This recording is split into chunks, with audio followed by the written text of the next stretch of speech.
That's a neat euphemism. The manager gave us a speech. That's it was a rocket. You know, they've been blasted at half-time. We saw Anthony Barry, the assistant coach's interview, where he was really forceful on them. He was punchy. They weren't happy. They've come out really aggressive at the start of the second half. I mean, the Jude Bellingham argument is over. We spent the last 3 or 4 months, right? You've been at sort of the forefront of this about whether it's Jude Bellingham or Morgan Rogers. We can't be disrespectful to Morgan Rogers because he's a really good player, but Jude Bellingham is the absolute top player. We've got fantastic players in Bellingham and Kane up top. If the other 8 just play around them and feed them, they will win us football matches, and they've done that today. And we were saying this just before we went. England have got runners, they've got pace, and as Royce just said, people who want to run in beyond, and here's a perfect example. Brilliant play from us, the way we played out. You know, Emma done it brilliantly on a chalkboard. Emma done brilliantly showing us this, but like the fact is, it's the movement and the one touch and the ball in the back. I thought that was getting in the way there, but like obviously the defender, Roy's not happy with the defender running away from Jude, but honestly, Jude, you know, I can't believe people doubted him. I'm just so pleased that once again he's proved to the doubters what he is. You know what I mean? What he is, and he is a top player, he's a superstar. Yeah. And there was a lot of nervous energy around him, and maybe they needed to get to the half-time, just have that breather. Again, we talk about what you do in terms of possession, but it's really important, like Harry Kane said, and sometimes a manager needs to remind players, it's what you do out of possession. Yeah. And as good as Bellingham was in possession, his work rate was fantastic. Second half, we've seen him make a lot of great tackles running back, and that can lift players in a different way. You know, it was good to hear him say when Harry Kane said that the manager said, if we're going to lose, let's lose how we're going to play. That's the main thing. And, you know, they came out in second half perfect. Oh, there's a template, isn't there? He's made it quite clear, Thomas Tuchel, this is the way I want my England to play. There's 2 or 3 subs that have come on there. Jed Spence has come on. He's done really well. I think that Marcus Rashford's come on, and Anthony Gordon was a little bit quiet today. I think there'll be changes for the second game. I think genuinely there is competition for places. The manager doesn't respect reputations. He plays players that he thinks are in form. And I think even at centre-back, Mark Gay coming on for John Stones, I think there's something there in that as well. So, look, it was really positive at the end.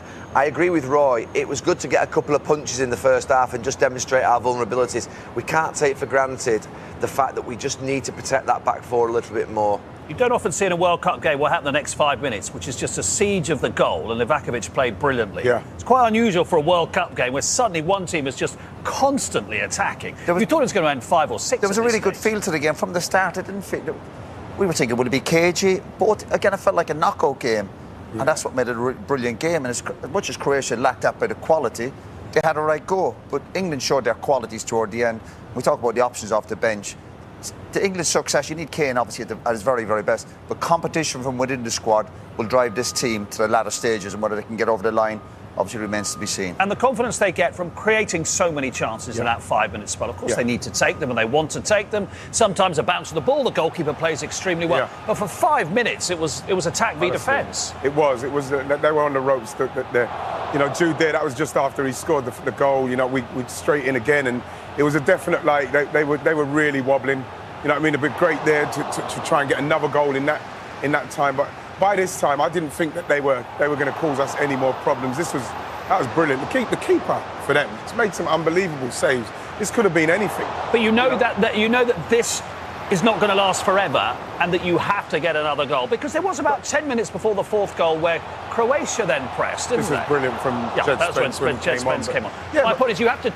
All right, England have won the game, but you need to take that. When you're on top, you need to take that opportunity to stretch that lead, don't you? Because it won't last forever. No, it won't last forever, but what we saw is a team that wants to go forward and want to get and create chances, and then the more you do go forward, like in this game, and take those chances, the more confidence you'll get, especially the players coming off the bench. Now they've got a chance as well. In a tournament, Mark, in a perfect world, what you'd have is a team that can play high intensity for 10, 15 minutes, 20 minutes and blow teams away, which is what we've done there in that part of the game. You'd also have a team that can sit back and soak up a bit of pressure when they're on top. The third bit is the most important bit, is the bit, can we keep possession and take the sting out of the game by keeping the ball? We haven't quite demonstrated that today, but that might come later in the tournament. Yeah, and when you think of the talk about the technical ability of the England players, that would have been a hammer blow just going in a half-time, conceding a goal. Definitely. So the reactions suggest, obviously they're up for a fight, and on top of the quality. And it's great again in a manager to remind players about what goes on in the football game. You got to run. You got to close people down. Never forget that side of it, because all this talent without that other bits is no good here. So they found that little bit in the second half, and I thought they did control the second half. Mark, when they said that they were going to listen to the assistant manager Anthony Barry, I think, what we're listening to him for? And then, obviously, you're just thinking, this is the man who's going to come on, he's going to say, yeah, blandishments, you're bland, say nothing, bit vanilla. He came on, he was fuming. He was absolutely fuming with that first half performance, and it told us a lot. It told us a lot about the mentality of how Thomas Tuchel will have been ripping into them at half-time. Harry Kane called it a speech. That would have been, I think that would have been quite forceful words and saying that's not good enough. We can't be like that. And then just see how many of the finishers, the subs, the finishers is the modern term, isn't it, were involved in that fourth goal. I mean, there's so many of them.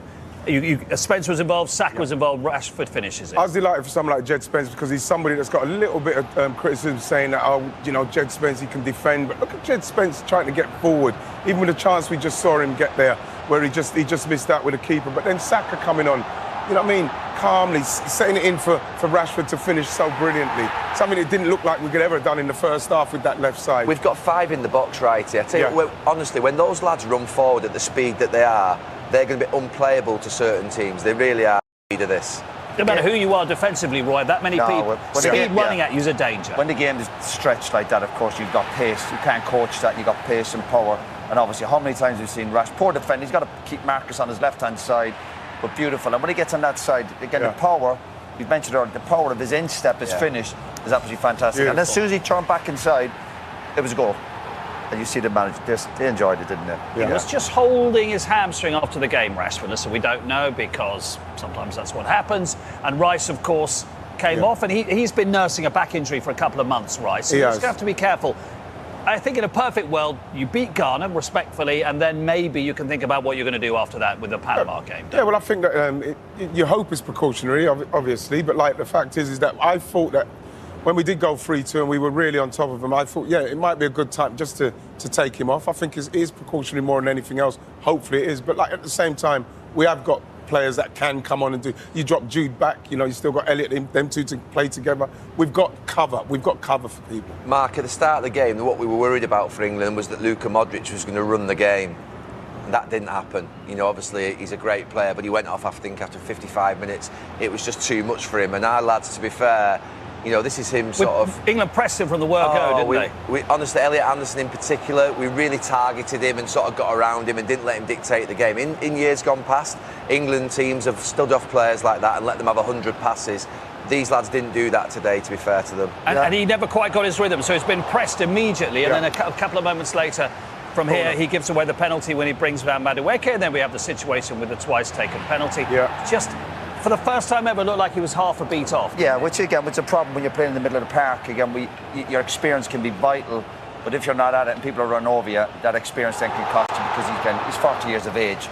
And England dominated midfield, and that was a big part of winning the game. And I don't think England paid Modric any respect in that sense. You're not supposed to. No. You're in there, you're battling for your own country, obviously. And that's, again, these were big moments. Big moments in the game. Now, it might have been retaken anyway because the goalkeeper appears to have left his line, but definitely retaken because Gvardiol, who got to the rebound, had encroached. So it was in the area the moment that Harry Kane actually made connection with the ball, so it's retaken, and he doesn't miss from there. And then after 1-1, they then mysteriously leave him totally alone. One of the best strikers in the world is left alone from a corner, which is unfathomable. Yeah, peculiar. Yeah. That's something that if you've done that in the Championship or lower leagues, people say, well, that's what's going to happen. But we're talking about on the world stage. That's Harry Kane, and they've got big fellas as well. Croatia, and you're thinking for Harry Kane to be free at the back post there, what else are you expecting to happen? It's just like he's totally. What's happening defensively, Gary? It's just purely the fact it's an outswinger. They've gone zonal, they've got the 6 or 7 lads in the zone, but Harry Kane's just distanced himself, he's disconnected, and then they put the block on a couple of the England lads in front and they just left it open for him. Look, what I would say is now there's 3 weeks preparation for this tournament. England have been working on these set pieces, a little bit of Arsenal coming into Thank England. you very much. Now. It's all right now, everybody's happy with it now, aren't they? Yeah, set piece ole ole. Yeah, exactly. Brilliant ball in, but that's what you want. If you're going to leave Harry Kane free, you've got someone like Declan Rice who can put it in there. It's brilliant. Like England will be disappointed with the 2 goals they conceded, but the first 3 goals, okay, the last one, the game was getting stretched, but the first 3 goals Croatia conceded, wow, so poor.